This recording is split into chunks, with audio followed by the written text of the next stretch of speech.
Jananayagan audio லான்ச்ல தளபதி விஜய் அஜித்தை பத்தி பேசினாரா? என்ன பேசினார்னு தெரிஞ்சுக்கணும்னா இந்த வீடியோவை ஃபுல்லா பாருங்க.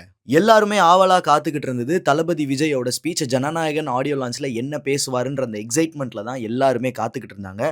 இதோ தளபதி விஜய் என்ன பேசினாரு ஜனநாயகன் ஆடியோ லான்ச்லன்னு பார்க்கலாம். முதல்ல மலேசியா மக்களுக்கு வணக்கம் சொல்லி ஆரம்பிச்சு மலேசியாவுக்கு வந்தோடனே சில படங்கள் நான் பார்த்திருக்கேன்ல அது எல்லாமே எனக்கு ஞாபகத்துக்கு வருதுன்னு சொன்னாரு. அண்ட் இங்கே தான் ரொம்ப முக்கியமா நடிகர் அஜித் அவர்களோட படத்தை பத்தி சொன்னாரு. பில்லா படம் ஞாபகத்துக்கு வந்துச்சு அப்படிங்கறத தளபதி விஜய் ஜனநாயகன் ஆடியோ லான்ச்ல பேசினாரு. அண்ட் அடுத்ததா ஒரு விஷயத்த சொல்ல வந்தாரு. இதை சொல்ல வரும்போதே இதை பத்தி சொல்லலாமா வேணாமான்னு தெரியலையே அப்படின்னு தான் ஆரம்பிச்சாரு. எஸ், கடைசி படம் அப்படிங்கிற விஷயத்த பத்தி பேசினாரு.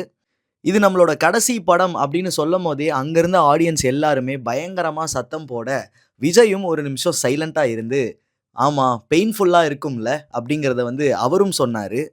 அண்ட் அவர் இருந்த இந்த தமிழ் சினிமாவை பயங்கர பெருமையாக பேசினாரு. தமிழ் சினிமாவில் ஒரு சின்ன புள்ளியா இருந்தது எனக்கு ரொம்பவே பெருமையா இருக்கு அப்படிங்கிற மாதிரி சொன்னார். இந்த சினிமா கடல்ல நான் ஒரு சின்ன மணல் வீடு கட்டணும்னு தான் ஆசைப்பட்டேன். ஆனால் என்னோட ரசிகர்கள் எனக்கு பெரிய மாளிகையே கட்டி கொடுத்துருக்காங்க. அண்ட் சினிமாவுக்கு வரும்போது ஆரம்ப காலகட்டத்தில் விஜய் ஃபேஸ் பண்ண நிறைய அவமானங்கள் கஷ்டங்கள் அதை பற்றியும் ஷேர் பண்ணாரு. அண்ட் இந்த எல்லா கஷ்டங்களிலுமே டே ஒன்லேருந்து என் கூட இருந்தது என்னுடைய ரசிகர்கள். ஒரு நாள் 2 நாள் இல்ல. கிட்டத்தட்ட 30 வருஷத்துக்கு மேல எனக்காக வந்து நின்னுருக்காங்க. இப்போ அடுத்த 30 வருஷத்துக்கு நான் அவங்க கூட வந்து நிக்கலான்னு முடிவு பண்ணியிருக்கேன். எனக்காக தியேட்டருக்கு வந்த மக்களுக்கு நாளைக்கு அவங்களுக்கு ஒரு பிரச்சனைனா நான் அவங்க கூட நிப்பேன்னு தளபதி விஜய் அவரோட பொலிட்டிக்கல் ஸ்டேட்மெண்ட்டையும் சொன்னாரு. எனக்காக நிறைய விட்டு கொடுத்த என்னோட ரசிகர்களுக்கு நான் சினிமாவையே விட்டு கொடுத்துட்டேன் அப்படின்னும் சொல்லியிருக்காரு. அண்ட் இதுக்கப்புறம் எல்லாரும் ஆவலா காத்துக்கிட்டு இருந்த அந்த குட்டி கதையை சொன்னாரு. ஒரு பிரெக்னென்ட் லேடி மழையில போறத பார்த்து ஒரு ஆட்டோக்காரர் ஒரு கொடையை கொடுத்தாரு. யாருன்னே தெரியாம என்கிட்ட கொடை கொடுக்குறீங்களே, இதை நான் திருப்பி எப்படி கொடுக்குறதுன்னு கேட்டப்போ அந்த ஆட்டோக்காரரு உங்ககிட்ட யாராவது உதவின்னு கேட்கும்போது இந்த கொடையை கொடுத்து ஹெல்ப் பண்ணுங்க அப்படின்னு சொல்லியிருக்காரு. அண்ட் அதுக்கப்புறம் அந்த லேடி இன்னும் ஒருத்தர்கிட்ட கொடுக்க அது இன்னொருத்தர்கிட்ட போக கடைசியா ஒரு சின்ன பொண்ணு மழையால கஷ்டப்பட்டுட்டு இருக்கும்போது அவங்க கையில இந்த கொடை வந்து சேர அந்த பெண் யாருன்னா அந்த ஆட்டோக்காரரோட பெண். So moral of the story, நம்ம எதுவுமே எதிர்பார்க்காம ஒரு ஹெல்ப் பண்ணும்போது அந்த உதவி நாளைக்கு நமக்கும் தேடி வரும் அப்படிங்கிறத சுருக்கமாக ஒரு குட்டி கதையாக சொன்னார். அண்ட் இதுக்கப்புறம் ஜனநாயகன் படத்தோட மியூசிக் டைரக்டர் அனிருத்தை பற்றி பேசினாரு. அண்ட் தளபதி விஜய் அனிருத்துக்கு ஒரு க்யூட்டான நேம் ஒன்று வச்சிருக்காராம். MDS அப்படிங்கிறது தான் தளபதி விஜய் அனிருத்துக்கு வச்ச பேர். அண்ட் இதோட full form musical departmental store. ஏன்னா அனிருத் கிட்ட என்ன விதமான பாட்டு கேட்டாலுமே கிடைக்கும். எனக்குன்னு இல்லை, எல்லாருக்குமே அவர் விதவிதமான பாடல்களை போட்டு பயங்கரமாக அசத்திக்கிட்டு இருக்காருன்னு சொல்லி அனிருத்தை பயங்கரமாக புகழ்ந்தாரு. மமிதா பைஜோ பற்றி அடுத்து பேசினாரு. அவரை பற்றி சொல்லும் போது அவர் ரீசண்டாக நடித்த டூட் படத்தை பற்றியும் பேசினாரு. அண்ட் ஜனநாயகன் படத்தோட ஹீரோயினை பற்றி பேசும்போது அவங்க ரீசண்டாக கூலி படத்தில் ஆடின மோனிகா பெலூச்சி சாங்கை பற்றியும் பேசினாரு. அவங்க பயங்கரமாக அதில் பெர்ஃபார்ம் பண்ணியிருந்தாங்கன்னு சொன்னார். அண்ட் நிறைய பேரை பற்றி பேசின விஜய் ரொம்ப முக்கியமாக பிரகாஷ் ராஜ் சாரை பற்றி ரொம்ப க்யூட்டாக ஒன்று சொன்னார். யூஸ்வலாக ஹீரோயினுக்கும் ஹீரோவுக்கு தானே கெமிஸ்ட்ரி ஒர்க் அவுட் ஆகும். எனக்கும் பிரகாஷ் ராஜ் அவர்களுக்கும் கெமிஸ்ட்ரி பயங்கரமாக ஒர்க் அவுட் ஆகுது. இது கில்லி, போக்கிரி மற்றும் ஜனநாயகன் வரைக்கும் இது நீடிச்சிருக்குன்னு சொன்னார். அண்ட் தளபதி விஜய் இப்போ ஒரு பொலிட்டிக்கல் பார்ட்டியோட லீடராக இருக்காரு. அரசியலுக்கு வந்துட்டாரு. கண்டிப்பாக இந்த மேடையில் அரசியல் பேசுவாரா அப்படின்னு நினச்சிட்டு இருக்கும்போது கரெக்டாக ஒரு விஷயத்த சுருக்கமாக ஒன்று சொன்னார். வாழ்க்கையில் நமக்கு நண்பர்கள் இல்லைனாலும் பரவாயில்ல, எதிரிகள் கண்டிப்பாக வேணும். ஏன்னா சும்மா யாரையும் போய் எதிர்த்துட்டு இருக்க முடியாதுல்ல. ஒரு தரமான எதிரியை எதிர்த்தாதான் நம்ம முன்னேற முடியும் அப்படின்னு சொன்னார். இதை இவர் சினிமாவில் இருந்த சில எதிரிகள் அதை பற்றி பேசினாரா இல்லை இப்போ பாலிடிக்ஸை பற்றி பேசுகிறாரா அப்படிங்கிற ஒரு கன்ஃபியூஷன் இருக்குது. அண்ட் அதோட சேர்த்து விஜய் தனியாக வருவாரா அணியாக வருவாரா அப்படின்னு நிறைய பேர் கேட்குறதாகவும் அதுக்கு விஜய் இதில் ஒரு பதிலடி கொடுத்தாரு.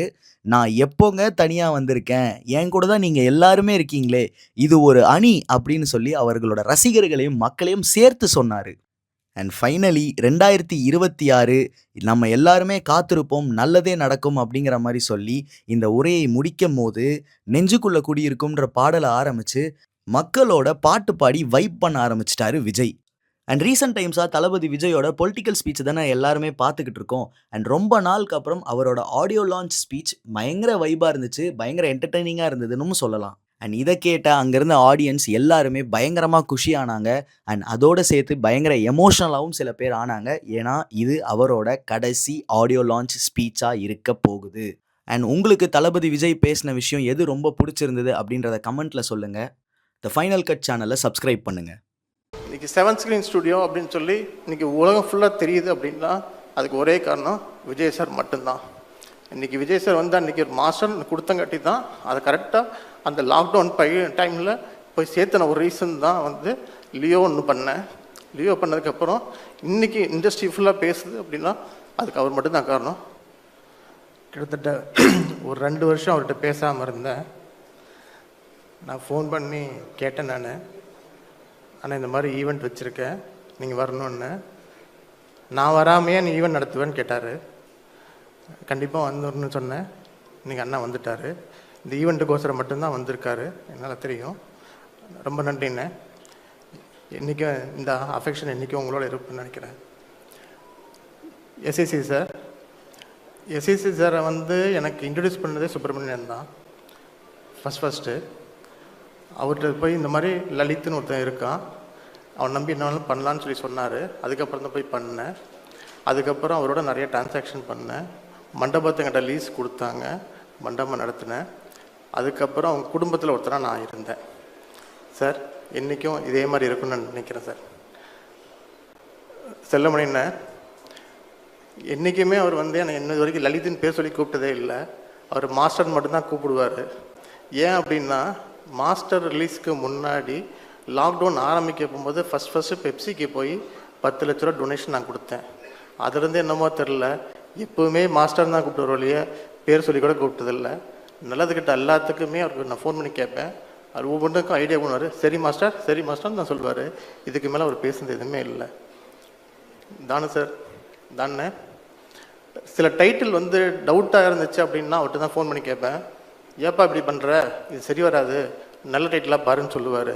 அந்த கைடன்ஸ் வந்து என்றைக்கு இருக்குங்கிறனால தான் தானனை கூப்பிட்டு இன்றைக்கி கூட வந்திருக்கணும்னு நினைக்கிறேன். நான் வெற்றி சார், ஃபஸ்ட்டு அக்ஷயை கூட்டிகிட்டு உங்கள் ஆஃபீஸ் தான் நான் வந்தேன். கண்டிப்பாக நீங்கள் சொன்ன கதையை கண்டிப்பாக பண்ணுவேன். அது உங்களோட பயோபிக்காக தான் இருக்கும்னு எனக்கு தெரியும். அந்த பயோபிக்கு எனக்கு மட்டும்தான் தெரியும் விஷயம். அதனால் கண்டிப்பாக அக்ஷய் வந்து அந்த பயோபிக்கு பண்ணுவாப்பில் கண்டிப்பாக. ரஞ்சித் சார், நான் வந்து ரைட்டர் டைரக்டருக்கு ஒரு சான்ஸ் கொடுக்க போகும்போது மொதல் ஆஃபீஸ்க்கு வந்தீங்க. எங்கிட்ட இருக்கிற அசிஸ்டண்ட்டுக்கு நீங்கள் சான்ஸ் தரேன்னு சொன்னீங்க. அவரும் நிறையா ஹீரோ போய் பார்த்து கதை சொன்னார். எதுவும் செட் ஆகலை. நானே அந்த டைரக்டரை கூப்பிட்டு வேற எங்கேயாவது சான்ஸ் பாருங்கன்னு சொல்லி என்ஓசி கொடுத்து அனுப்பிச்சி விட்டேன்.